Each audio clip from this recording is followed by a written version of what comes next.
And we are back. I know it's been a bit of a long break because the last time we went live, I was with Chris, but then the summer hit and a lot of things got in the way, and that meant that we ended up being where we are now.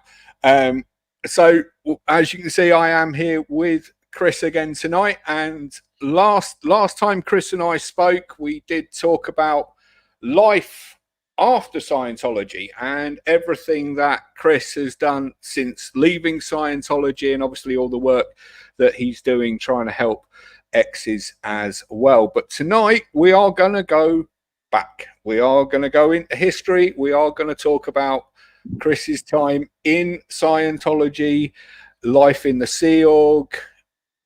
I have got a specific question that one of my members has asked me to ask as well about his first day out of the Sea Org. So we will talk about that as well. But before we go into anything, I have got some exciting news, because on the Discord we wanted to do something more to be able to help the Aftermath Foundation, to help other people leaving Scientology. So we have released our first line of merch. It's going to be on the PTS, the Discord Fourth Wall website, and we are playing into our levels of PTS. So we are going from being potential trouble sources to official trouble sources, and we have released the official trouble source line, which I am going to bring up. I should have been ready for this, really, shouldn't I? It's there, that one there. So wow, this is all official like now. This is exciting. Yeah. So here, the website went live approximately an hour ago, and we have t-shirts, we have caps, we have beanies, we have mugs, we have a hoodie.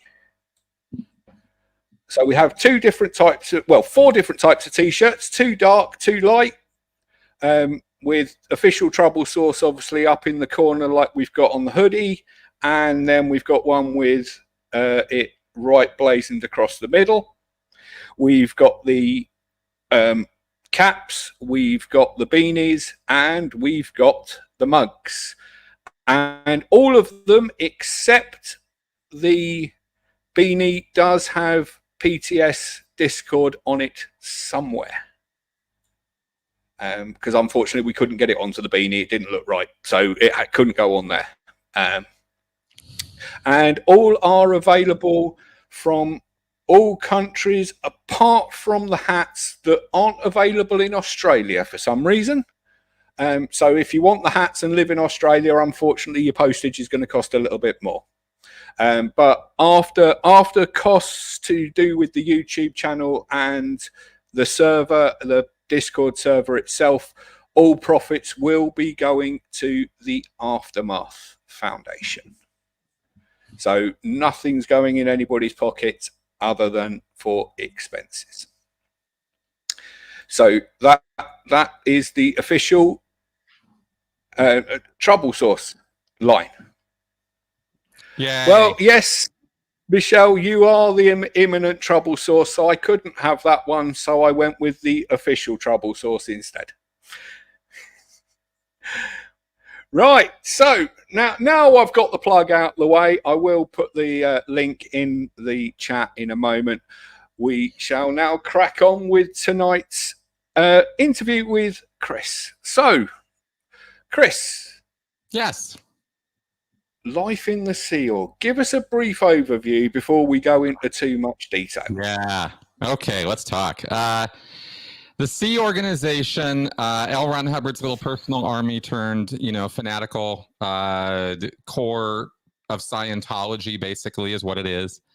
And I worked for that group. I was part of that group for 17 years. It sucked. Sea Org sucks. It's a hellacious lifestyle. It is a dedication to Scientology's goals. And for me, and I know it's different for other people. I know not everybody is in the save the world headspace when they get into the Sea Org, but a lot of people are. That's how we recruit people. That's how we, or recruited people, I should say. And that's the sort of common ground that everybody is sort of meeting on in the Sea Org. Is you get a lot of different kinds of people there. Some rough folks. I mean, I saw guys with with tats all the way up their arms, and all that. Ex-druggies, ex-bikers, ex stuff, all the way up to people who were businessmen or housewives or kids or whatever, getting recruited into this thing. You got a wide spectrum of people in there. But and backgrounds, right? But they're all there to ostensibly save the world using Scientology, and they're pretty fanatical about it. And that's where they lose their damn mind, is because they're so dedicated that there can't be anything else in the world that could possibly be helping or salvaging or saving anybody. And just like the Tom Cruise turtleneck video where he says, nobody else knows, nobody else understands. When Scientologists show up on the scene, then things are going to be under control. If you leave it to, first responders or regular people, they're always going to screw it up. This is how Scientologists and especially Sea Org members think of themselves. And I was in that boat. I was absolutely there. So that was kind of like the overview of what the Sea Org kind of is, I think. I don't know. What do you think? How's that answer?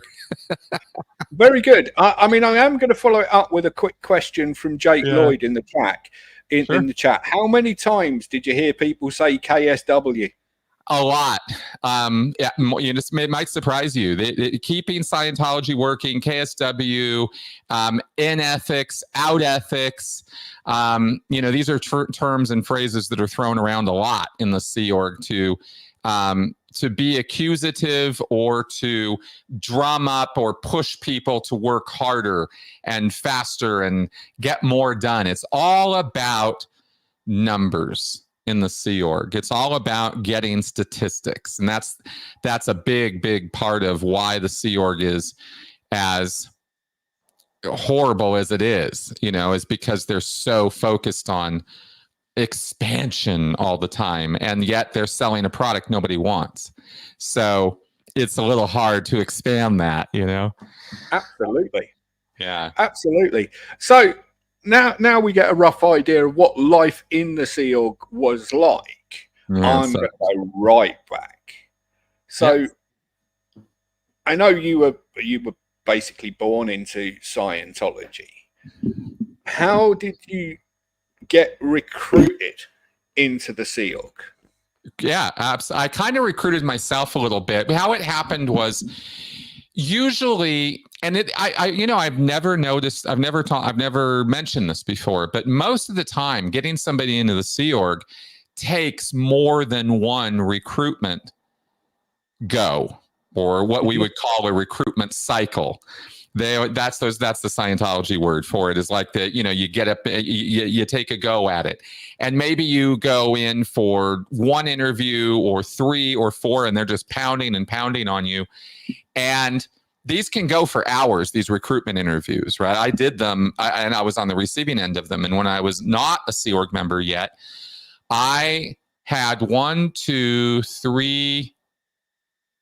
or 4 different times where Sea Org recruiters tried to get me, all the way back from the first year I joined staff to various times that Sea Org recruiters would come through Santa Barbara. And I didn't want to. I never wanted to have anything to do with it. I didn't want to go down and live in LA. I didn't want to be full-time 24/7. Yes, sir. No, sir. I'd seen the Sea Org. I'd seen what it was like in PAC. And I didn't want to live that way. Until I turned, it was around my 25th birthday, and I had attained the state of clear in 1993. So when I was 23, and I then got onto a course called the Solo Auditor Course Part 1. And that's a big course. That teaches you how to be a solo auditor. It teaches you you got to read a bunch of books, including Dianetics. That's what it starts with. And a lot of people haven't read Dianetics until they get to this course, and then they got to read it. Or some of the other books, right? And then there's all the e-meter drills, and you got to go through them 5 times through, and there's a bunch of stuff on that course. So it was going to take me months, maybe a year, part-time to do it. And I was doing it at AOLA in Los Angeles. I wasn't doing it in Santa Barbara. I was going down to AO and doing it. So while I was there, I was reading Scientology 88008. There's a chapter in there about responsibility and Hubbard's very, very fucked up ideas about it. And I thought it was all true. And I thought I was personally responsible for the entire universe.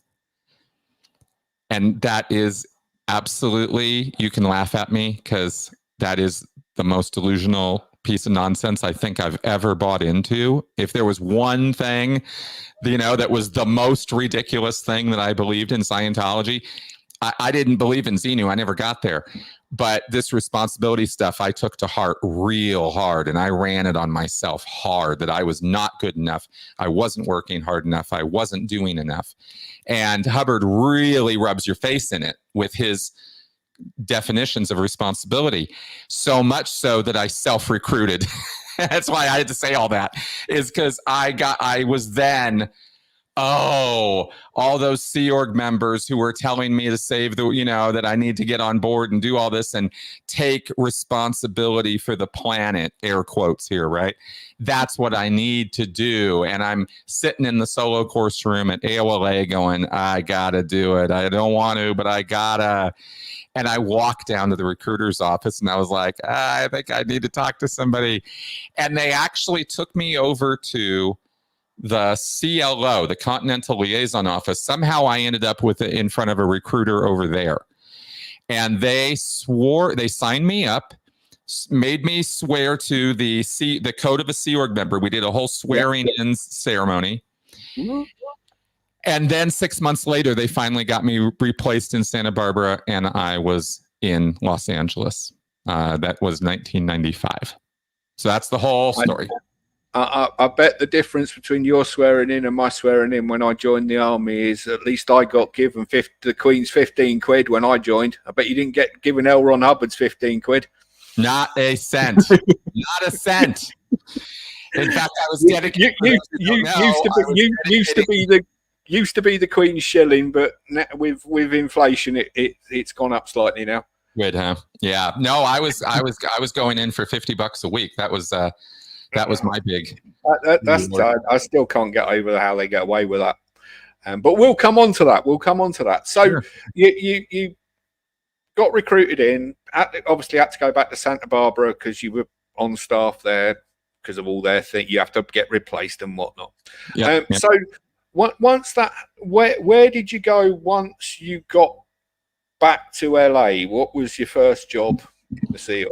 Yeah, they put me right on to, I did the EPF, the boot camp, the Estates Project Force.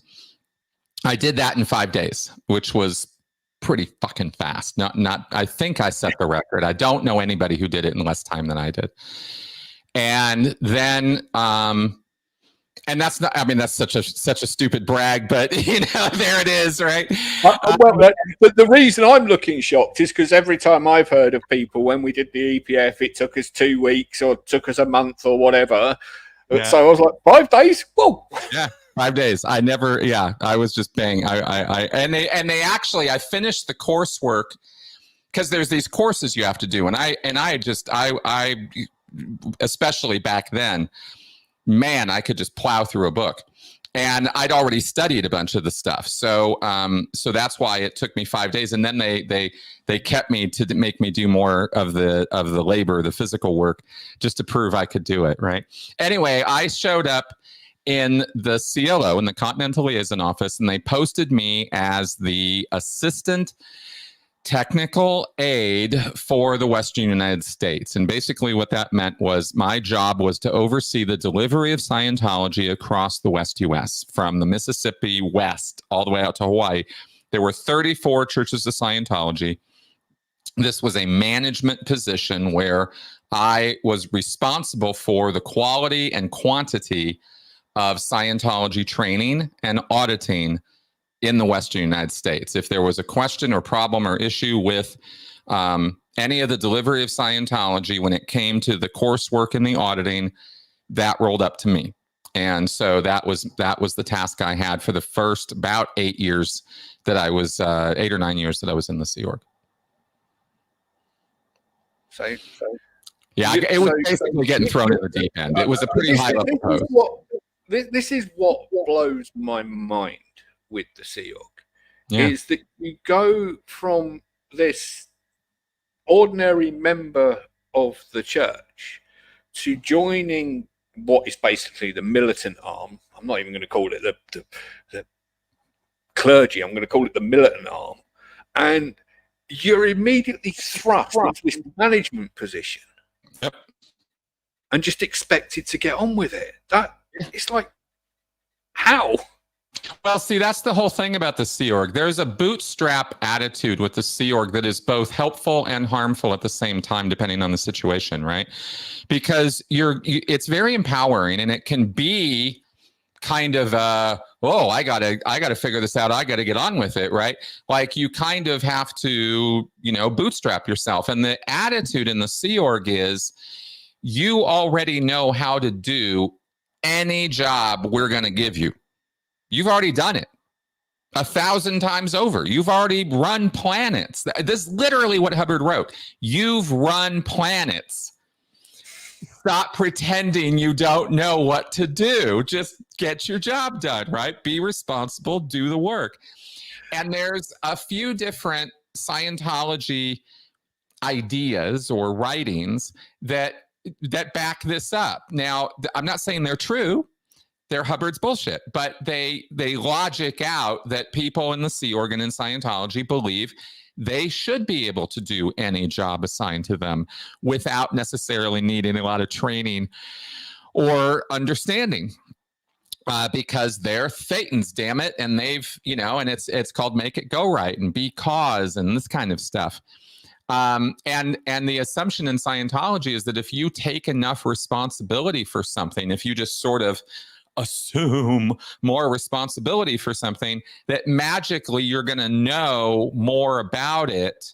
This KRC triangle thing, right? I don't want to get too into the minutiae or the weeds of it, but that's the attitude, and it pervades the Sea Org. It's all throughout. You are OT. You're an operating Thetan. You're cause over matter, energy, space, time, life, and form, bub. So no excuses. Get to work.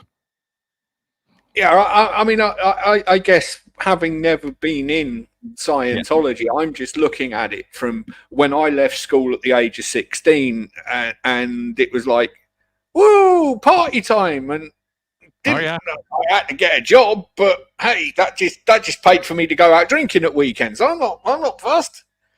And then there's people like yourself who are being thrust into these management positions, and you're expected to take on all this weight. For it, I guess, for somebody that's a never in, it just doesn't compute. It just doesn't make sense.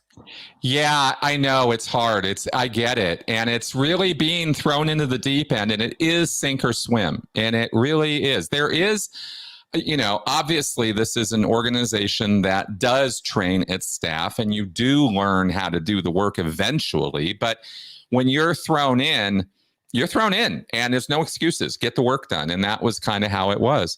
I mean, it's not like I really knew what I was doing at the get-go. It took me about 2 years to really get my wits around the job, really get it. It was about 2 years. And it was because you're running people with emails basically with telexes, and you're writing orders and you're doing statistical analyses and you're trying to figure out why things are going bad and turn it around. And there's all these things you're doing as a manager, and there's an awful lot of meetings. And there's so much yelling and screaming. And it's a very high-paced, high-demand environment. That might be the translation if I were to write down in LinkedIn what what like high-paced, high-intensity. And we're a family here. I mean, I often joke, having got to know a lot of exes now, and really ended up in the weeds in all of this anti-Scientology stuff. I often joke that the Sea Org makes my ex-regimental sergeant major look like a bunny rabbit. It's pretty rough. I mean, guys in the military who go into the Sea Org, and I met a few of them when I was in, would talk about their military days, and it was a cakewalk compared to what we were going through. So I think that's true. I think that's true. Absolutely. The stories I hear, it's like, wow. Yeah, it's compared to being a military organization, and I'm like, at least we got 8 hours sleep. Yeah, exactly. Yeah, we didn't. We had 1 week where we didn't get 8 hours sleep that we used to call, which we call Beast Week in basic training, and you're dragged from pillar to post. But that's 1 week. That's not every day of your life. Exactly, and you kind of know before you go that that's what's going to happen. Oh yeah, there's no informed consent in the Sea Org. You don't know really. I mean, I had some idea, and that is what kept me out of the Sea Org for so many years. But once I got in, it was so much worse than I thought it was going to be. I mean, it's bad. It's a rough environment.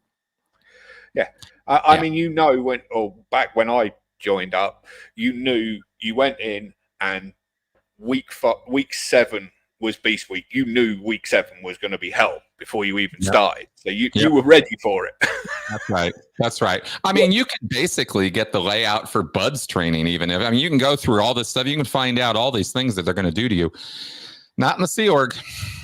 They just surprise you constantly. But the thing is with the Sea Org, it doesn't stop after the EPF. It just carries on. Yeah.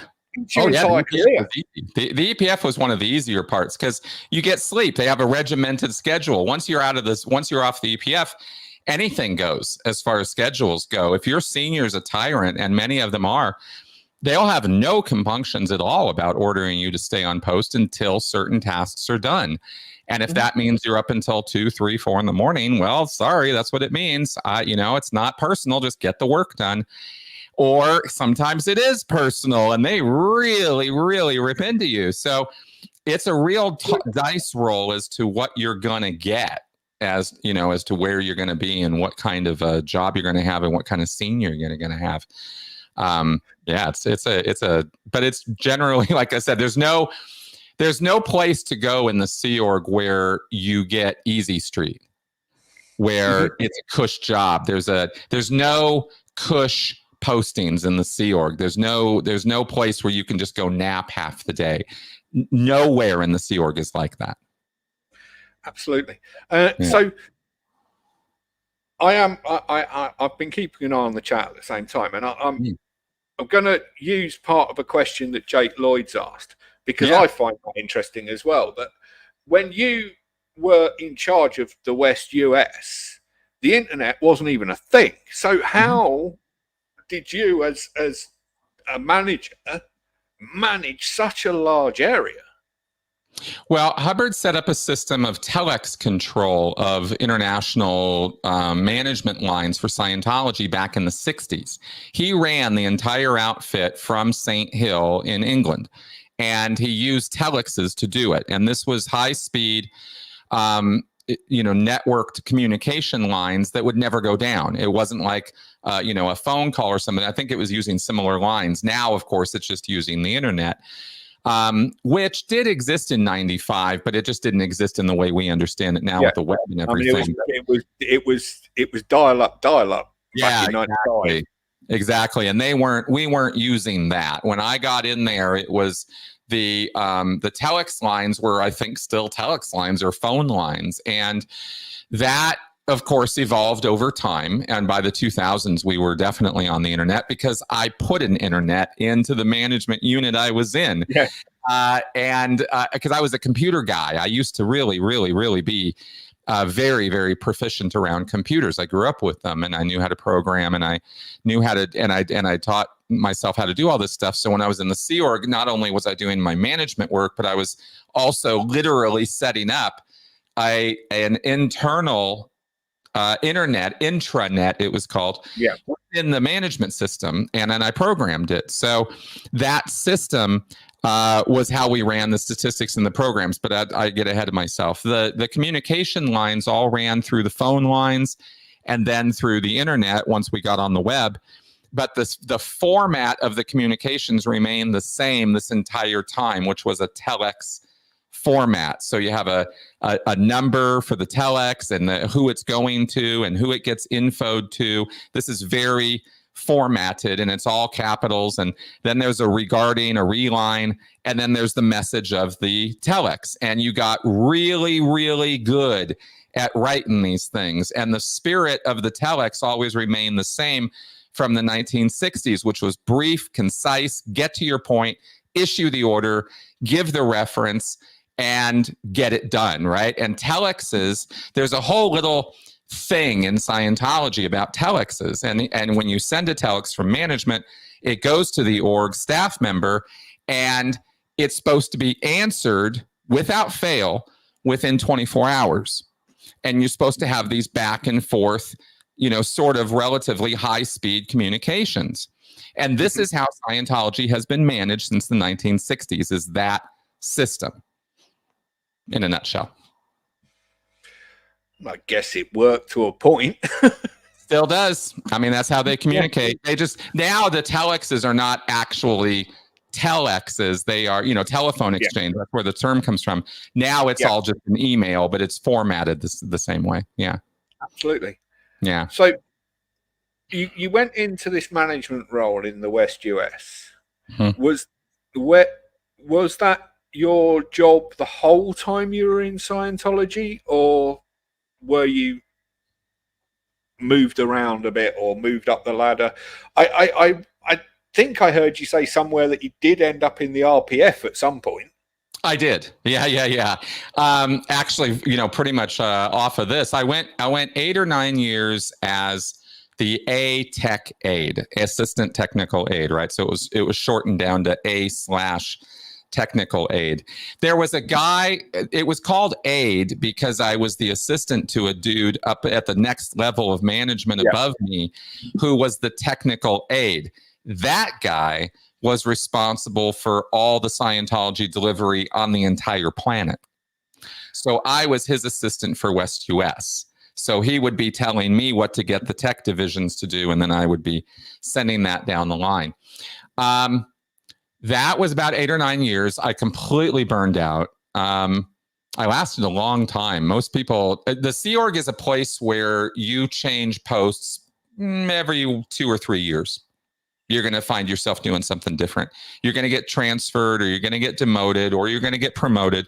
One of those things is going to happen pretty routinely. There's all kinds of personnel demands and changes in the organizational structure that happen all the time. It's a very fluid organization, which is one of the reasons it does so badly, because it doesn't let people get a job and hold it and really understand the job and do it well. They're always moving people around. So it was a little unusual that I lasted for as long as I did on that job and did get really good at it, but I got totally burnt out. And so I ended up slipping out the back door one night and did my 3-day hike over to Pasadena and crashing in a hotel. And then when I came back, I didn't want to be in management anymore, and they didn't really want me there anymore either. Anyway, so I got posted as a salesperson at the Advanced Org of Los Angeles, and I sold OT levels. Then they put me in charge of the technical area at AOLA, and I was overseeing the auditing, delivery, and the coursework there. And then I went to the RPF because I was a bad boy. and I spent 3 years on the RPF. And I graduated that program. I kind of knuckled down and finished the program and got through it. And then they posted me at Bridge Publications, and I made books for about 9 months. And I learned some interesting things about bookmaking, but I hated that job so bad. So I kind of initiated getting myself sent out to do Sea Org recruitment. And it turned out I was pretty good at it. I'd wanted to do it for years, but I had just not been in a position to do it. So, and the main reason I wanted to do it is because it got me the hell off the base. I didn't have to be on the base. I could go out and talk to people. And the kind of recruitment I did, I went to the churches around the West US, and I replaced staff members who wanted to come to the Sea Org. I didn't have to go recruit somebody raw. I did a couple times, but most of the time I had a target person I was going to go get. And this was kind of the pattern I fell into as a recruiter is go to Seattle. There's a guy who wants to join staff, get him replaced, get him arrived. Well, you could send me to Seattle, and 3 weeks later, you'd have a Sea Org member and a staff member to replace him. I could do that. And I was really good at it because I wanted to help the orgs. I didn't want to go in and rip them up. Anyway, so did that for about a year or two. And that morphed over into recovery work, because I got put on to working on the ideal orgs and manning them up because they needed recruits. We need, these orgs open up and there's nobody there. Well, it turns out the big problem in getting these orgs manned up is there aren't enough public to man them, to recruit. You go to Las Vegas, they need 100 people to join staff. There are not 100 Scientologists in Las Vegas. Total, there just aren't there. So what do? Well, is there 100 Scientologists in the whole of the West US? That's the question. You start moving them around. So what ended up happening was I went from recruitment to logistical work and recovery work to get more people to recruit. And then some of the people who were being recruited, they were recruiting for Seattle, for Las Vegas, for example, and they found a Scientologist in Seattle who was willing to relocate. Okay, Chris, go up and move her. Her husband just died. They have a house. They've been in it for like 30 years. She needs to arrive next week. Start, right? And I get in a truck and I drive up to Seattle and I meet with this woman and I'm like, okay, we got a week. And she's like, well, and there's a garage full of this man's life. And, this is the logistics work I was doing. I packed her house. I got her shipped off with her dog and I sent her on her way. I took our stuff to the dump. I made her quit her job. This was my life, right? This is the kind of crazy work I was doing for a year or two.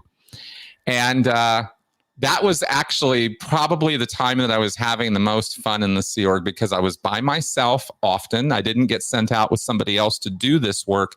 They would just send me and I'd go do it. So I got some internet time. I got some laptop time. I started watching some TV shows, like I had time on my hands some days. And I was a bad boy. So anyway, that's kind of what started opening my eyes. Yeah, well, absolutely. That's what helped you realize life outside of.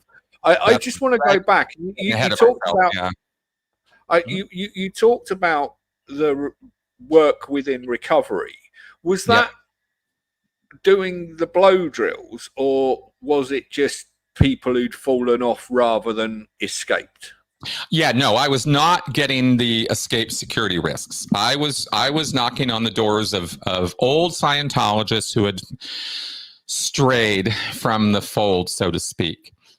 They were not in trouble. They were not ethics declared people, and they were not staff members. I was recovering public Scientologists. So if you had signed up for some classes and done a bunch of them and then kind of just disappeared 5 or 6 years ago and nobody knew where you were or what you were doing, I was the guy who would go to that area find out your address, go visit your house. If I couldn't get you on the phone, I'd come knocking and get you and try to have a conversation and try to get you back. And again, I was really good at it. You know, I got a lot of people back. The way I see that, going back to my younger years when I was involved in Christianity, is that the local vicar going round to your house because you haven't been in church for the last month. Yes, that's exactly what I was doing. Only I was seeing people who hadn't been around in a couple of years. And some of them were very surprised to see me. Some of them were furious.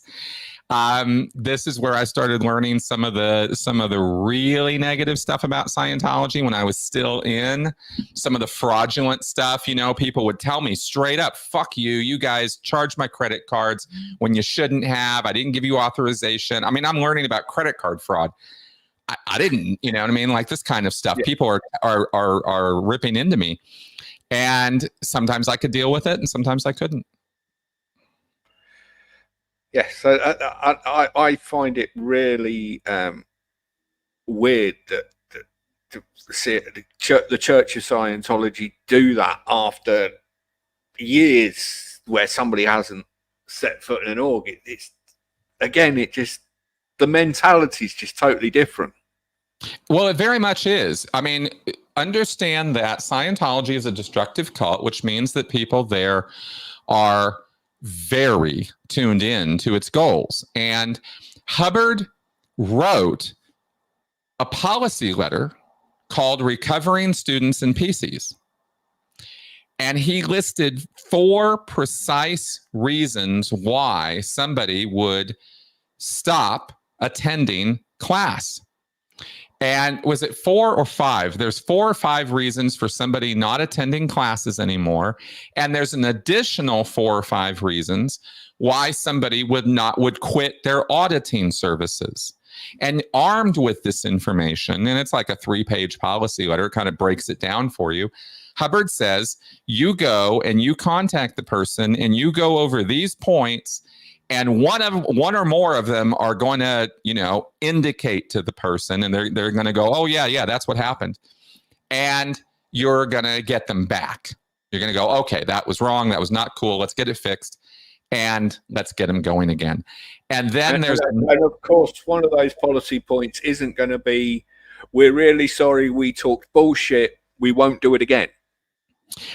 Well, one of the points is reasons best known to God and registrars. They're gone for reasons best known to God or registrars. And that little line says an awful lot, because it's basically all you're going to get for over-enthusiastic regs or salespeople blowing people out of the building because they got on them too hard, you know? That sounds like the act of God get out clause on insurance paperwork. Exactly. It's the catch-all, but it sits there, right? You've got other technical reasons that could be the problem. And this is all just internal Scientology logic. I'm not saying Hubbard nailed it. I'm just saying this is how I would do the job. And internal Scientology logic, that's a misnomer if I've ever heard one. Yeah, it's a logically consistent kind of belief system, but it's got so many holes. Oh, absolutely. It's getting from delving into stuff like I do now, that there's so many holes in Scientology teaching. It would make a better colander than it would a religion. It really would. It's so bad. It's really bad. I mean, I say logically consistent. I mean, not really. The double binds really mess with you, but you can, at least for me, it's like I kind of made it all make a kind of sense, you know? Just don't go too deep. Don't ask me too many tough questions, right? Kind of thing. That was kind of my headspace as a Scientologist. Yeah, fair enough. So, and then from there, obviously, you were doing all this logistic work and moving people around. But this is also when you started beginning to see the light, for want of a better way of putting it. So Yeah.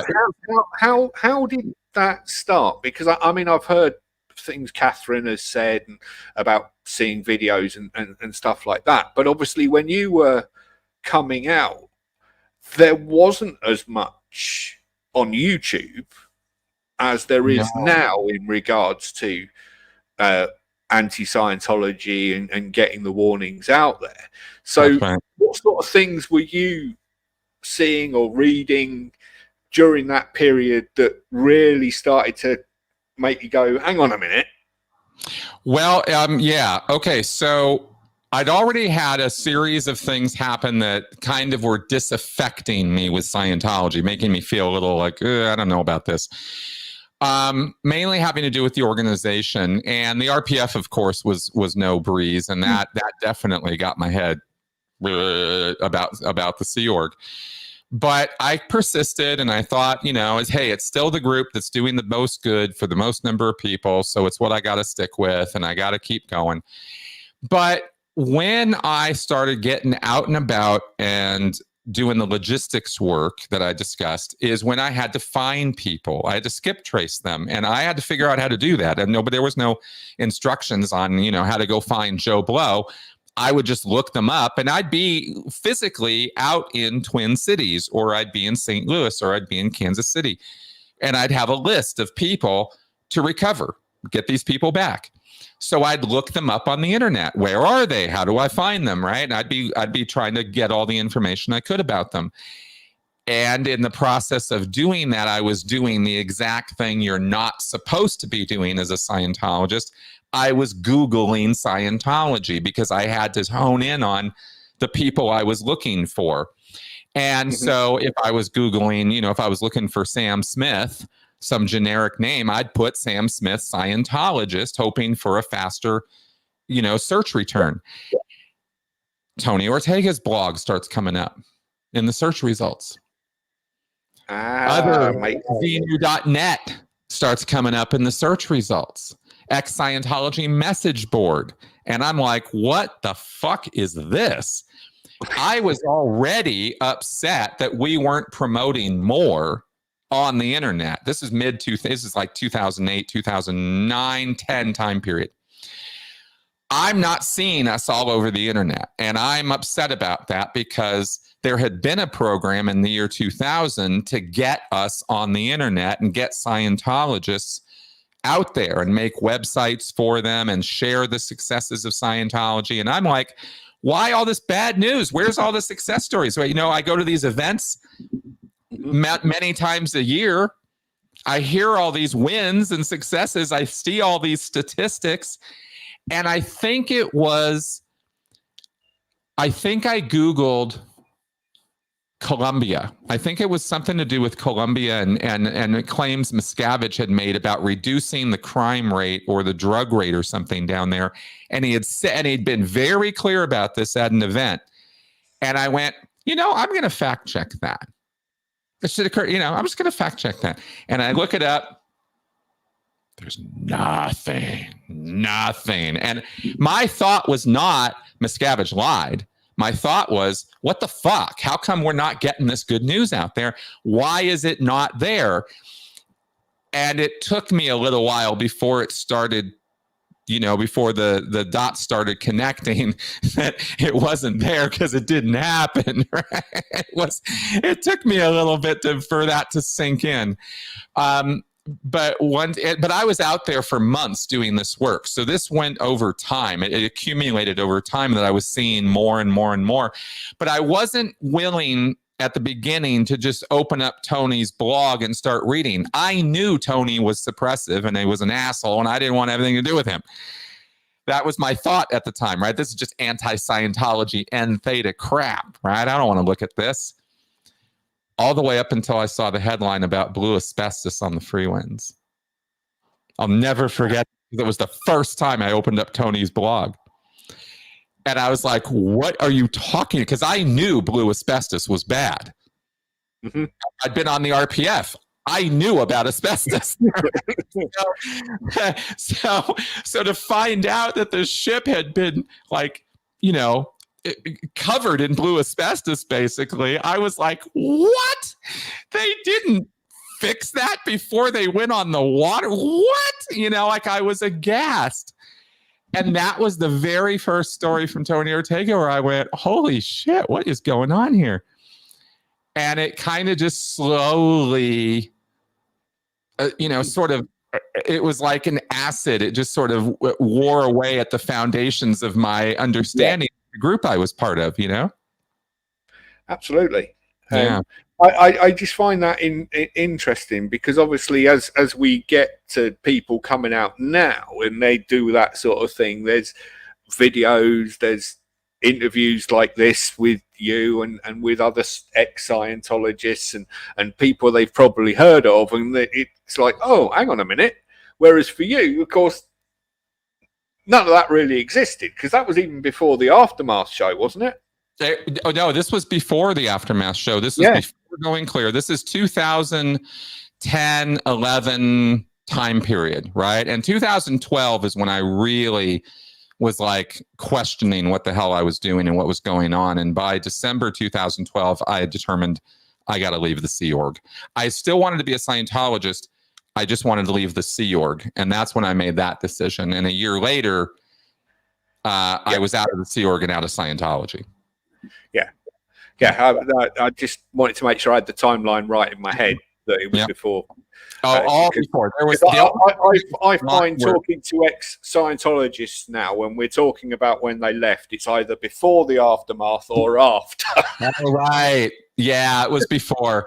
The two things that the two YouTube creators who were biggest, at least that I came across, was Karen De La Carriere and Tori Magoo. They were both producing a lot more than they're doing now in terms of YouTube back then, and those were the first ones that I hooked up with YouTube wise.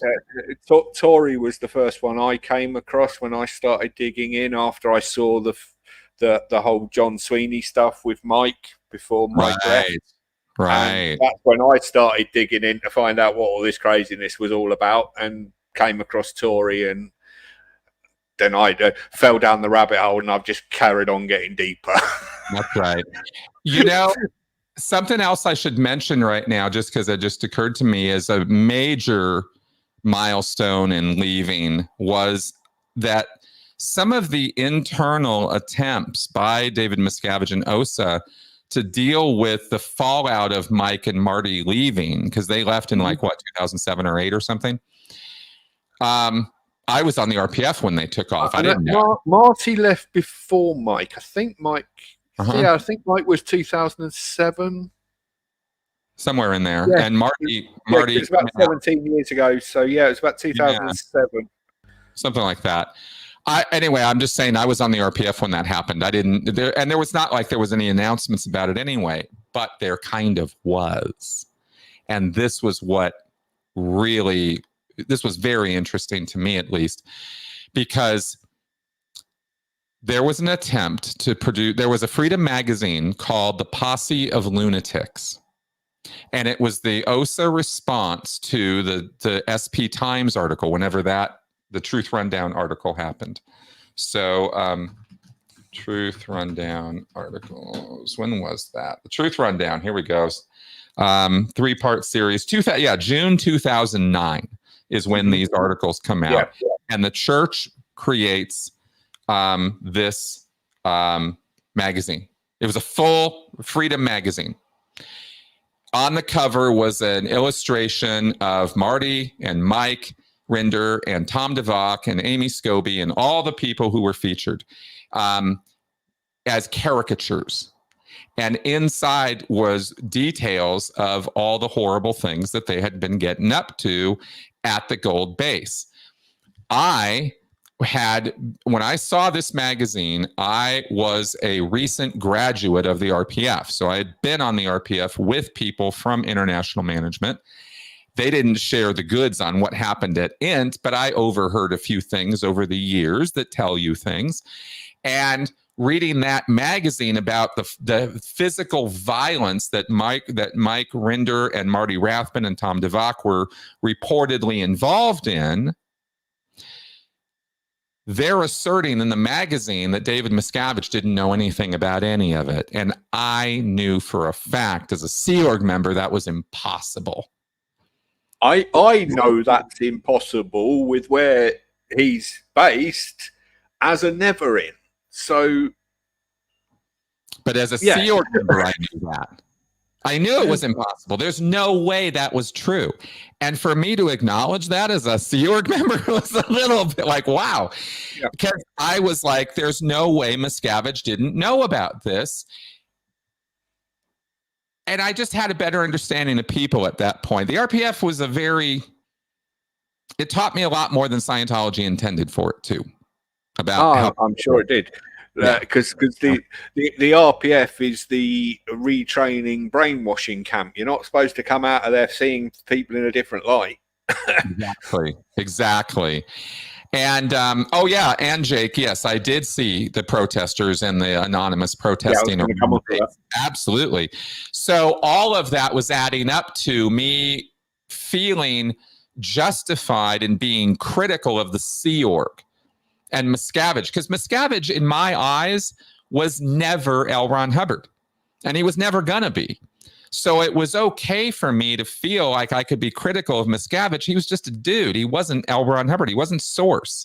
I never bought into the idea that he was. I was too old school. I'd been raised in Scientology in the 70s before Miscavige was even around. Absolutely, so, you were L. Ron Hubbard all the way. Enthralled to David Miscavige. I wasn't really that impressed by the man. I was in awe of the tax exempt stuff, and I was in awe of the Ideal Org program until I had my boots on the ground in a number of Ideal Orgs and saw that the whole program was bullshit. And I was like, this ain't what he said it was going to be. Miscavige is full of shit. And that was what enabled me to really hit the exit button, was that series of thinking. So once you did hit the exit button, because this isn't something we talked about when we talked about you leaving and stuff like that. That first day, you're out of Scientology. It's your first day out of Scientology. What was that like? Okay, so do you want my first day out of Scientology or out of the Sea Org? We'll start with your first day out of the Sea Org, and then we'll compare it to your first day out of Scientology completely. Because the person, it was on the Discord, it was Moonage who asked me to ask you this. Sure. Because we're betting your first day out of the Sea Org involved sleeping all day. No, it involved driving all day, actually, because what happened was the sleeping all day was when I blew that one time and took off to Pasadena. I slept for a day and a half. When I left the Sea Org, I was given $500 severance pay, and I took that check and I walked over to the bank, Wells Fargo, near the base, and I then walked over to the car rental place, Enterprise Rent-A-Car, and I rented a car, and I drove from Los Angeles to Sacramento. It's like a 3 or 4 hour, 5 hour drive. And at least the way I was driving. And so I got up to my mom's house where she lived up there, and she was where I crashed. So I spent my day, the first day out of the Sea Org, driving up the Pacific Coast Highway and then up to Highway 5 and going on up the center of California. And I felt very, very liberated. That is absolutely the best word for how I felt. I felt like a gigantic elephant was off my back, not just a monkey, like I really felt so much lighter and airier and free. I felt free. And I felt like I had so much potential life ahead of me. And there was so much I wanted to do. And I could see that I could do it. I could actually, do what I wanted to do now. There was one little bit of that my brain went, they did what now? A $500 severance pay? You want? Yep. The Sea Org gave you money? Yep. $500. That was the usual. That's what they will pay you in severance if you leave the Sea Org, is $500. Now, I understand that now, they will give you significantly more if they really want to keep you quiet, because $500 is not going to fly in any court of law. They videotape me signing all the contracts and everything, the NDAs and all that. I did all of that on video camera, initial every page. Yes, I agree. Yes, yes, yes. And just like Valerie Haney and everybody else says, you'll sign anything to get the fuck out of there, right? You don't care what it says. Absolutely. You know, but I already knew at that point that was happening. I'd already been on enough of the message boards and stuff that I knew the freeloaders debt or the NDA wasn't really going to keep me quiet, but I wasn't looking at speaking out either. So I was still going to play ball. Your plan when you were leaving the Sea Org was to remain in Scientology. So correct. you weren't leaving at that point. That's right. That's right. So, but I still knew that the NDAs were bullshit. Yeah. And that was good to know, because some people sit in that chair and they think, I can't say anything. They gave me some money. No, man, $500 is not enough to shut up your First Amendment, especially about crimes. You never have an NDA about crimes. So, no, they can't shut you up. And Moonage has actually followed up with that. I didn't realize she was in the chat. I didn't know she was there. Was your family still in when you left the Sea Org? If so, how did they feel about your demotion?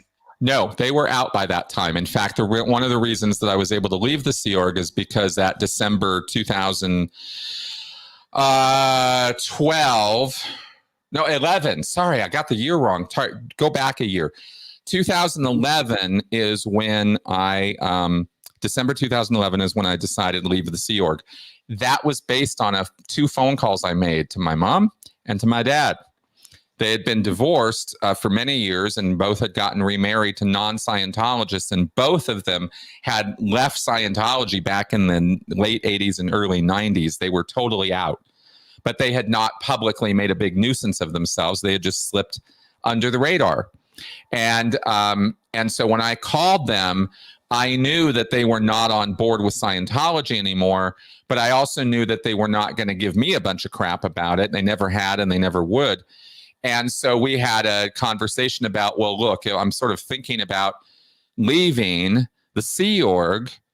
What would you think? Would that be something you would support? And my mom and my dad both separately said, we will support you in anything you want to do. And it was when my mom specifically said, you will have a place to stay.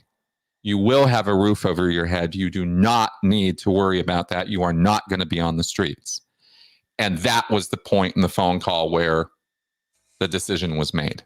And okay, good, I'm out. I just needed that support system in place enough to know I wasn't going to end up on the streets. And I was out of there. Yeah. Sounds good. Sounds good. If anybody else has any questions, please feel free to put them into the chat and we will come to them. So your mum and dad were both out. So were they declared suppressive at this point? Were they PTS at this point, or were they just we'll get them back somehow? Let's clarify this actually, because this doesn't get talked about a lot. Offline. That's why I've brought it up. It's great. Let's do this. So basically, there's a sort of a spectrum of leaving or getting kicked out. You can be a regular public Scientologist, pay for your auditing, pay for your courses. But let's say you finish a course or you finish your auditing and you don't have the money right now, and you've maxed out your cards and you don't going to take another mortgage and you're not going to take a loan. You just don't have the money to do the next service. So you go home with the basic understanding that you're going to save some money and you're going to come back and pay for your next service. And the church sales staff and the delivery staff will call you periodically. How's it going? Are you making the money? Let's get you back in. Come on, go. Try to keep you excited. Invite you down to the church for events and for Sunday service and for any excuse to come into the org. Most of those excuses revolve around events that are money driven, which drives Scientologists crazy, and they don't want to come into the org for that because they're going to just get regged and asked for money. And so they kind of stay out for as much as they can, but they like Scientology. They do want to come back and do their next service, but they don't have the money for it. They get the money, they come in, they do that service. Now they don't have money anymore, back out again. And this is sort of the regular how it goes for Scientologists. Very few of them are continually one service after another, after another, after another. There's usually these break periods. And it's during those break periods that they will tend to fade away, just go under the radar, just disappear. That you stop calling them, they stop calling, they stop showing up. And then somebody like me comes along and goes and knocks on their door and says, hey, come on back in. Those are called offlines Scientologists. You're on lines. That's the term for you're coming in, you're on service. You're offlines. There's no ethics trouble in being offlines. You're not in trouble. You're just somebody who needs to get gotten back in.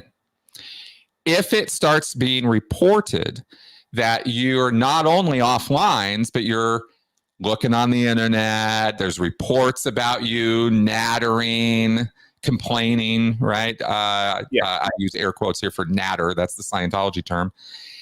And then they're going to start worrying about you. Then maybe the ethics officer calls you. Hey, man, what's up? Got this report on you. Can you come in and talk to me? I'd like to talk to you. There's an interview I need to do on you. And the ethics officer isn't asking if you'll come in. He's ordering you to come in. Maybe you show up. Maybe you don't. And if you don't, you're even more of what is now called an ethics particle. It's a pretty universal term in Scientology. He's an ethics particle. So now you're considered not just offlines. Now you're in this gray zone where you're out ethics. And we're losing you now. Now the red flags go up. Now it's like, oh, shit, we got to get this guy back. We got to deal with this out ethics, and we got to clean him up and get him back in. And now the ethics officer is your recovery person, right? Now it's not the staff. It's ethics dealing with you. And they'll come knocking on your door. They'll order you in. They'll tell you you got to come in. They'll even call a justice action, a formal court or committee of evidence to order you in officially and formally, right? And they're just trying to get you back into the fold. And it's only at that point where you continue to not cooperate with them, hang up the phone on them, and that sort of thing, that you then get into the danger of being declared a suppressive or being declared PTS, depending on the circumstances. If it comes up that you've been looking online at Tony's stuff or at my stuff or on the Discord or something like that, now you're actually out ethics, and now we really kind of want to get rid of you.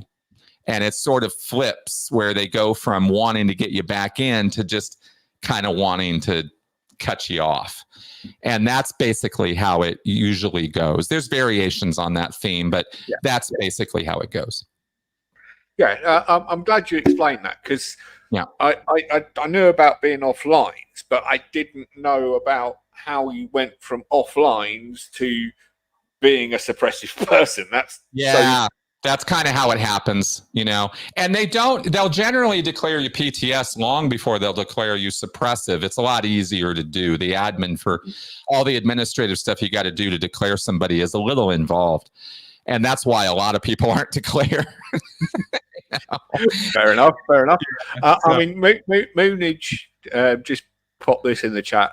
Are you aware that data isn't just a Scientology word? Hubbard stole it and repurposed it from English slang. I am aware of that. Yeah, it's just I'd never hear anybody use it outside of Scientology that way. But yeah, absolutely. If you're ever in the UK, you'll hear everybody saying, "Oh, we're just going for natter."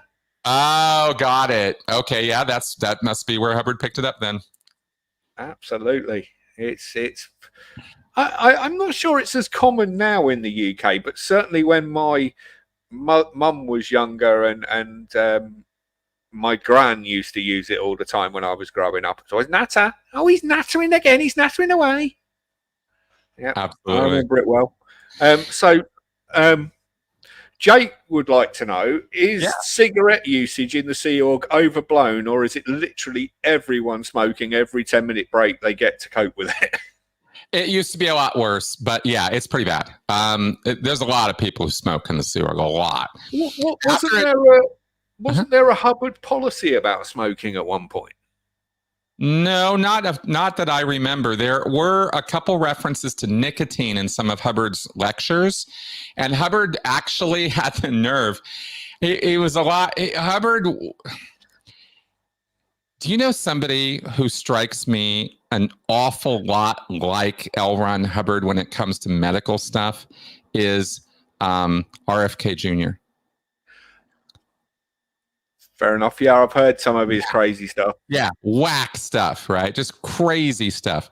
Stuff you're just like, how, what, how, what? That's Hubbard. He just had some of the craziest ideas. And he gave a lecture in the briefing course where he praised nicotinic acid and how it was actually good for you, or nicotine. That nicotine has this nicotinic acid, he says, and therefore it's good for you, or something along those lines. And it was ridiculous. It's not good for you. It's proven in countless studies to cause cancer, but Hubbard wasn't going to have any of that. So that was kind of what he said about smoking. Yeah. Just on that subject, Moonage seems to think she heard something of said not smoking enough gives you cancer or something. He actually said that. He did say that. That's exactly what I'm talking about. Whack stuff. That's from a briefing course lecture. That's mad. It's just mad. Yes. Yeah. So and Jake again with one more. You were around for the Golden Age of Tech. I love answering questions. The Golden Age of Tech thing where they made everyone buy all the books again. Can you talk about that? Did it make your job easier or harder? Okay, great. Yeah, this is a great question because I arrived in the Sea Org in 1995 and I was over the tech areas. So in 1996, March 13th, or was it May 9th? I think it was May 9th, 1996, Golden Age of Tech release event. And this revamps all of Scientology's training, which in effect revamps its auditing. And this is the bread and butter of Scientology. This is the core of it, is the auditing. So when you're messing with that, you're messing with the very heart of the con of what makes Scientology work. And I don't mean keeping Scientology working. I mean, what keeps the con working is the auditing. If you don't audit people, Scientology ain't going anywhere. And that's kind of been the case since the Golden Age of Tech was released. Miscavige turned it all upside down and basically demanded perfection at every level of application, even by people who are new and have never delivered Scientology before. So it's an unwarranted, uncalled for, and ridiculous standard to apply. He made it impossible for anybody to actually deliver Scientology without getting in a lot of trouble. And that's what happened for the first many years, is people were in constant ethics trouble for trying to audit other people because they were miscalling floating needles or they were doing other technical things that Miscavige said were wrong. And this whole thing came down like a ton of bricks. It had, prior to that, training people to become auditors and getting auditing going in Scientology was the number one thing Scientology was all about, from management down to the public. That's what it was. And after Miscavige messed it all up, it couldn't be done. And people became afraid of becoming auditors because all the auditors were in ethics trouble all the time and getting RPF'd and declared and all kinds of trouble. And nobody wanted to have anything to do with that. And Miscavige made it so hard to get the training done that what had taken 3 or 4 months for people to do was now taking 3 or 4 years. And they were just, they just got fed up with it. And Scientology literally was a train going down these tracks, and Miscavige kind of diverted it this way. And it was all switched. And it became, this is around the time Lisa McPherson happened also, by the way. Yeah. And Miscavige almost went to jail over that. So I think personally that scared the shit out of him. Other people have other ideas about this, but my idea is that, Lisa McPherson scared the shit out of him because Lisa McPherson was a product of auditing, and she went psycho. She had a psychotic break, legit, full on. That was caused by Scientology auditing. I'll say that. And absolutely. Right. And so then this horrible series of events follows and she ends up dead. That's Miscavige's fault. And he knew it. And Rathbun destroyed the evidence. He admitted it. So there's a whole story there. But that is also right at the same time period that this golden age of tech is coming out. And I say all this because it so drastically changed the whole nature of Scientology. And I was right in the middle of that on the technical delivery lines. So that's why I had a window seat to it. Other people were not. They were in other places in Scientology where they didn't really see this play out the way that I did.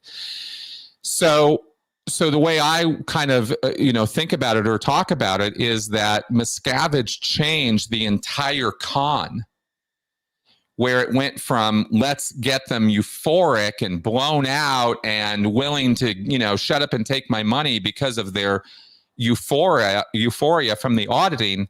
He kind of turned that on its head and then started pushing that everybody just read all the books instead and listen to all the lectures instead. And let's get all that out there. And then let's do this ideal org thing. That all came within about 4 years of the golden age of tech happening. 4 to 7 years later is we have Scientology is a completely different beast that is demanding people read books and listen to lectures and give money for the IAS and for the ideal orgs. And that's all Scientology is about. Pre-golden age of tech, that wasn't what Scientology was all about. It was a whole change. And it took Scientology that was already dying and it just sped it up even further. In that sense, Miscavige has been, in a way, the best gift we ever could have had. Oh, absolutely. Absolutely. He's old Space Navy Davies doing us a favor. Yeah, basically. He's not doing anybody a favor that he's abusing, of course. And I don't mean to laugh that off. It's just, he's horrible. He's horrible. He's so bad at his job. And it's really stunning to watch how many, to watch the people in Scientology and the Sea Org just fall all over themselves praising that man for tanking the entire subject. It's really quite something. As Franz just said, you have to be so self-unaware to do all of these ridiculous things and take no responsibility for them. Exactly. And narcissism is that level of lack of self-awareness. If that's a way of thinking about it. So Moonage has come back in with another question. What discovery about the outside world surprised you the most after fully getting out? How toxic Scientology was already. How as a brand, how bad it was regarded. I had no idea when I was in at all. I was, like I'd mentioned earlier, I was constantly wondering why no success stories? Why are we not popular on the internet? I had no idea. I had not seen South Park. I had not seen the exposure of the turtleneck video and the Tom Cruise jumping up and down on Oprah's couch and the ridicule over that and the Matt Lauer, Brooke Shields, Tom Cruise thing, right? That whole thing. I didn't know about any of that. None of it penetrated the bubble world. So I was on this kind of idea that we were promoting Scientology and people had a kind of a good idea of us. And it was just these bad apples, these people on staff who had done bad things. And then I kind of concluded that Miscavige was kind of leading from the top in a sort of an authoritarian way, and that wasn't very good. But that was as kind of far as my thinking had gotten until I went down the rabbit hole after I got out of the Sea Org and was like, holy shit, this is way worse than I thought it was. That was the best. Not wanting to burst Mr. Miscavige's bubble, but a couple of months back when I went home to the UK for a few days, my phone pinged and I had to check something on Discord because the mods had been pinged about something. So I had to check something, and my mum said, "What are you doing?" And he said, "Oh, I'm a mod on an anti-Scientology Discord."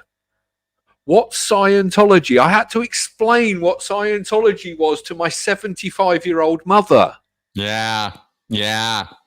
I find that we are still very, very much there. I for a little while, I was so happy. I mean, just to really talk turkey about this for a moment, I was so happy to learn how toxic it was when I first got out and was learning myself how toxic it was.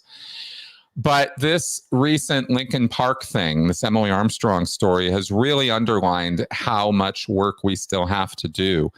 And because they don't get it. The Lincoln Park fan base doesn't get it. The world doesn't get it. And I'm really shocked because I really thought we were on the path where people were getting it. And, with the aftermath and going clear and all the exposure we've had, but people's memories are short. And I'm so disappointed in the Lincoln Park response overall that I'm feeling like, man, maybe I need to talk about Scientology again some more because I don't know that my work is done. I'm like, wow, this is so bad. I agree with you, but the problem with the whole anti-Scientology stuff is we're a niche within a niche. Exactly. And unless you're a hardcore, I get this, I know why it needs to end, like me and other people in the Discord and on Reddit and some of the people who watch other channels and things like that, who are in this for the long haul because we can see the damage even though we've not been there. For other people, it's kind of like, that's just that thing over there. It's fine, yeah, whatever. And so trying to get that message across to people, just how damaging Scientology really is, especially in this day and age where we live in this instant age of information. Exactly. Trying to get that message across is hard because it goes in one ear and it goes out the other because the next fad comes along and people are off.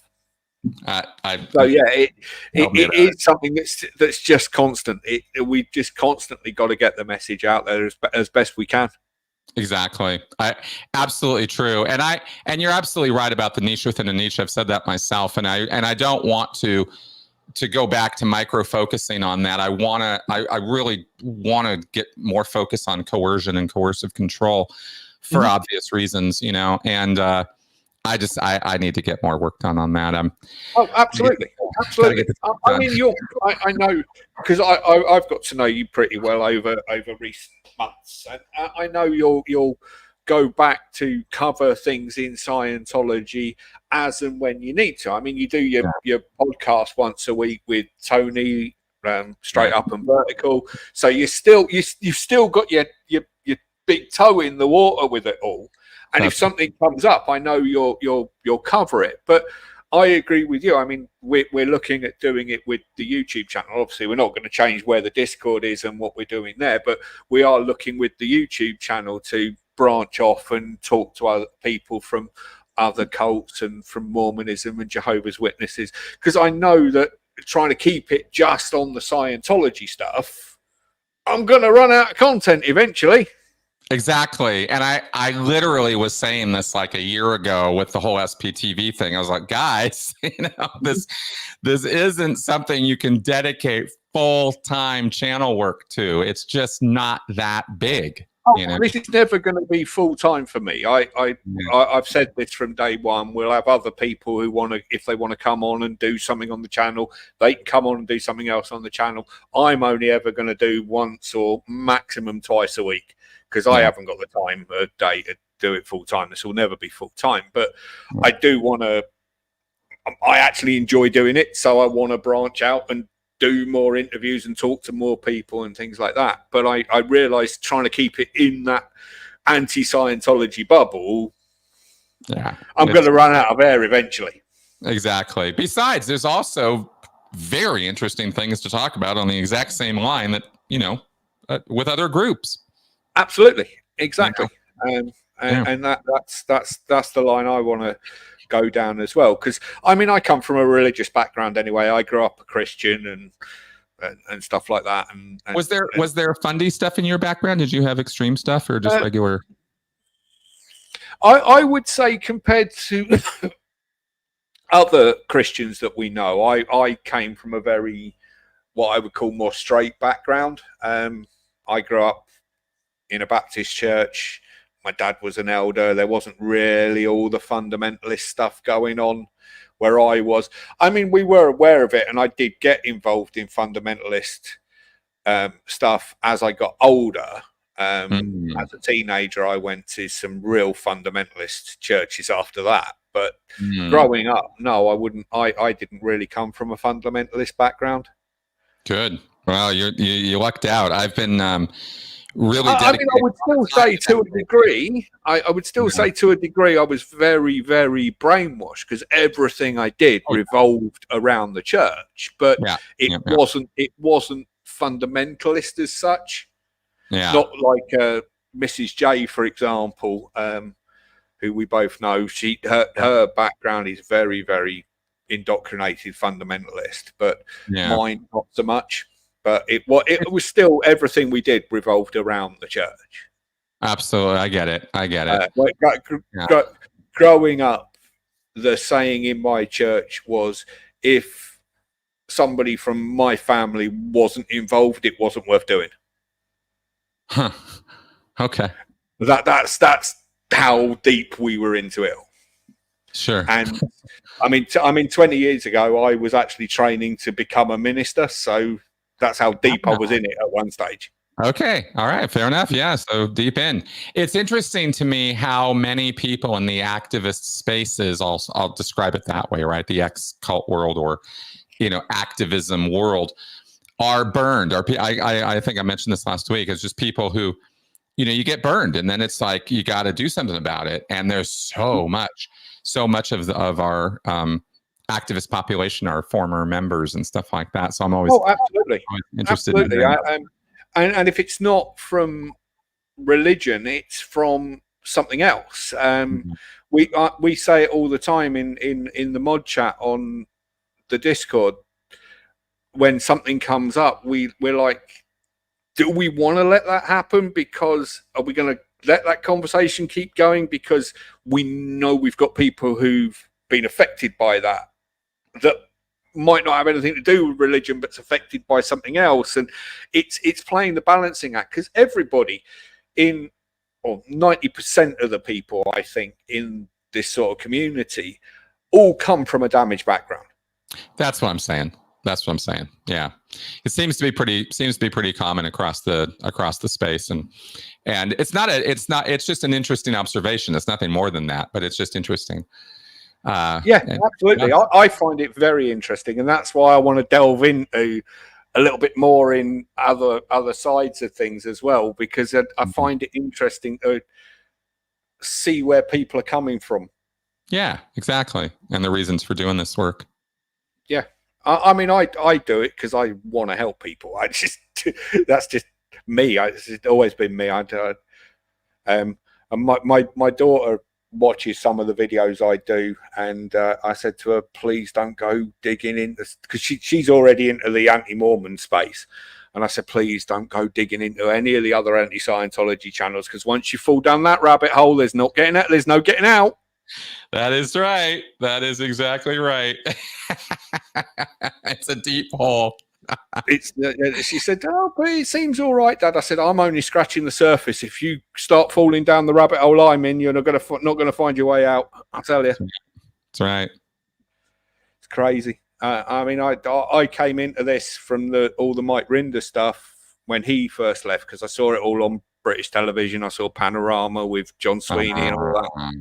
And that's how I fell into it and started investigating, then found Tory, And then I think from Tory, I went to Ron Miscavige, and then everything else that followed all of that. And just kept falling deeper and deeper into this rabbit hole. And now I'm where I am, and I just want to do everything I can to. I don't think we're ever going to completely end it, because there's always going to be people that are that indoctrinated, that brainwashed, that they're just never going to give it up. No, but if we can start to change it, if we can, for example, get its tax exempt status removed in the US, and we can start to break the hold that it seems to have, it would be then we're getting somewhere. That's right. Yeah, getting rid of their tax exempt status would definitely be awesome. Now, it won't be the death blow, but it would be awesome. But yeah, you can't kill an idea. And independent Scientology already shows us what's going to happen to the people if Scientology officially collapses. They'll just go do independent Scientology. At least some of them will. But but that's not the reason to do this fight, right? What we're trying to do is end the abuses, and that is what can be ended. Yeah, exactly. And that's what I certainly know I'm in this for that. And I know a lot of the people I talk to are in it for the same reason. We want to end the abuses. We want to end that control that it has on people to the level it has. Because I've spoken to some independent Scientologists, and they've all said basically the same thing to me, where they still believe in the technology and to a degree in the teachings of L. Ron Hubbard, but they don't like the control that Miscavige and the Church of Scientology itself now has. That's so right. It's all about, for me, it's breaking those abuses, breaking the control that the Church of Scientology has had. And if people want to carry on being independent Scientologists, you have at it. I don't believe in Christianity anymore. Don't set foot in a church if I can help it. Unless it's Christmas, I'll go on Christmas morning, but that's about it. And my whole family are still Christian, and we just have an agreement. They don't talk to me about that stuff. I don't talk to them about the stuff that I do, and we keep it separate. Yep. And that's what I think will happen with independent Scientology. We'll know it's there, but we won't hear about it. That's right. It'll go quiet. Exactly. Well, hell, if we didn't, I mean, what do you think about this? Do you think it's true that if Tom Cruise and John Travolta weren't part of Scientology, I name those two because they are by far they're the biggest actors they've ever had, right? If they were never part of Scientology, I honestly wonder if it would still be around. I think it would still be I think it'd still be around, but I certainly don't believe it would be as big as it is now. Nor as reported on. Absolutely, you would never hear about it if those two weren't part of it. That's for sure. And I think bigger than taking away Scientology's tax exempt status, I think if we could get one or other, it doesn't matter which one, if we got one of them out of Scientology, that would be a big blow. It would be, John Travolta would be big. Tom Cruise could be fatal. Tom Cruise would be like the San Andreas Fault. Yeah. Giving up Tom Cruise would. Yeah, that could easily schism or bust up Scientology. He's huge, and but if he, I still feel John Travolta leaving would send shivers. Travolta would be big, but Travolta would be big like Leah was big. At this point, he's not in that rarefied air that Tom Cruise is in. I think I see them as very. I mean, I think of John Travolta now as almost C-list. I mean, he's really not bringing it anymore, and Tom Cruise still is. So Yeah, I think the effects would be. To be fair to John Travolta, though, and I don't agree with his beliefs, but and all of that. But to be fair to John Travolta, the last sort of 5 to 10 years for him have been extremely hard. Yeah. With Kelly's death, and then Oh what's yeah. her face from Oh yeah. Australia. His child was ill, if I remember rightly. I mean, the man's been through a lot in the last sort of 5 years or so. Yes, he has. Please don't take anything I'm saying as some personal remarks about him. No, I'm not.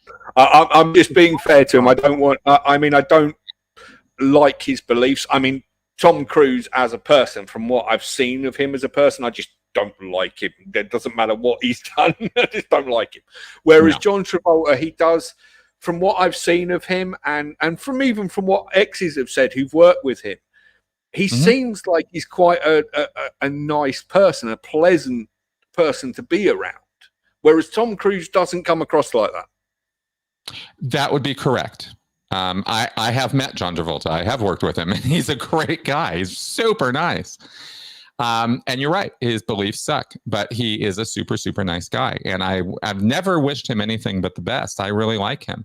He's sincere in his beliefs.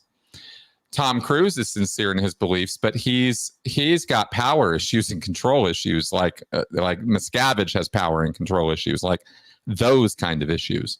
Travolta doesn't. He's a different kind of person. But he's just not as famous anymore and influential as Tom Cruise is. Absolutely.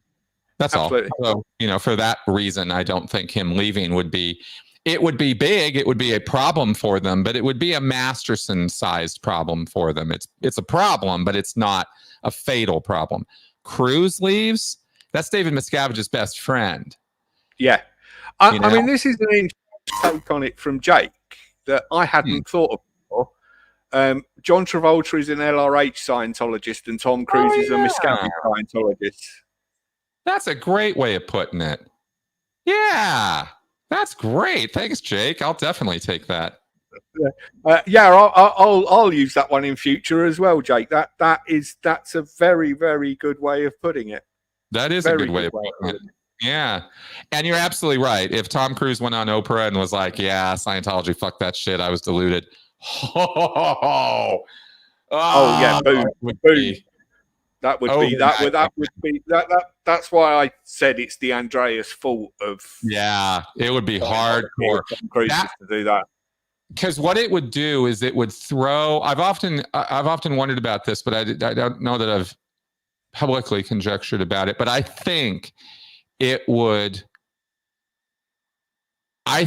throw fully half the public of Scientology and half the staff too.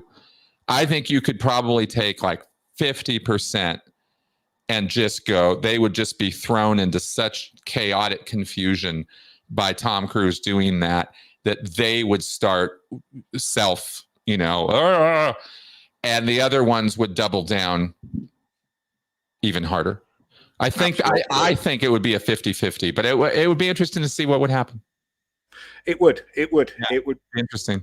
Whether we'll actually ever see it is another matter entirely, but it would be interesting to see. I think Miscavige did so much damage in terms of stopping Tom Cruise leaving with the whole Nicole Kidman stuff, because that was going to be Tom's big chance to get out because of Nicole's connections with her father and stuff.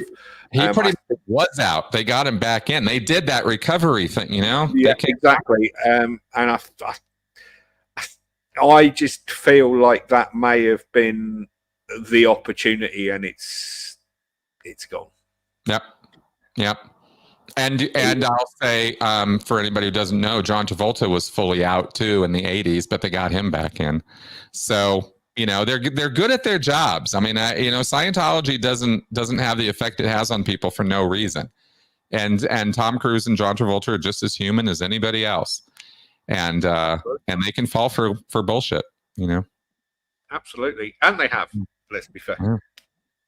But we're all guilty, or some of us are guilty, with our upbringings in various different ways of falling for what we would class as a bullshit now. So, speak for yourself. Well, I certainly call it that. I call it the magic man in the sky. Yes, I understand exactly what you mean. Right. So if there's no questions, we've been going for well over an hour and a half. So I will start to bring it to a close. I want to thank Chris for giving up his time again to come and have a chat with us. And I really do enjoy having chatting with Chris. So I'm gonna. Oh, I'm getting a weight in capital letters. I do really enjoy chatting with Chris. So I'm gonna have to find another excuse to get him back on at a later date. Not a problem. I am more than happy to do this sort of thing. This is fun. Yeah, I've enjoyed our chats. So I'm waiting, Jake. All right, Jake. Yeah, and look at that. Oh, the Zemu thing. Yes. I saw your question earlier about that. Thanks. I'm even wearing my Xenu shirt today. I have merch too, although I really don't push it. I will die on the Zemu Hill. I will do that. Hubbard was crystal clear in a lecture. He spelled it out. He said what he said. It's both at the same time. It's Xenu and it's Zemu. I just didn't want it forgotten about that he definitely said Zemu. Fair enough. Probably the least important factoid about Scientology ever, but it is a hill I will die on.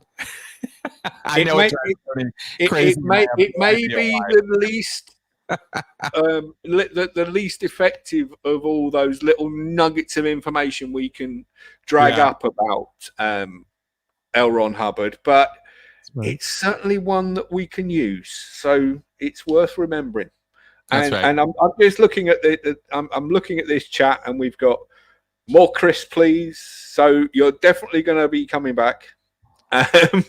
Not a problem, folks. Happy to do this anytime. And tell your friends about me. Tell your friends about my channel. Oh, absolutely. We will link your channel in the bit down below when we finish in the notes.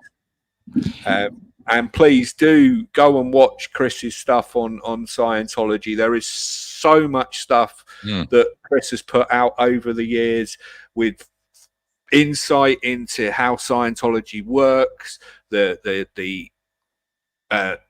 stuff that L. Ron Hubbard put out. There's just so much useful information that Chris puts out there. I cannot recommend his channel enough. I have to be honest, I don't watch it enough these days, because half the time when you're going live, it's when I'm working, and it's like, no, I'm missing another Chris live, so I don't get to watch it as much as I would like. But I do still keep up with it. Well, catch it on the playback. There's a lot of good stuff there, and let me please just put a little plug in real fast to let people know who may not check in.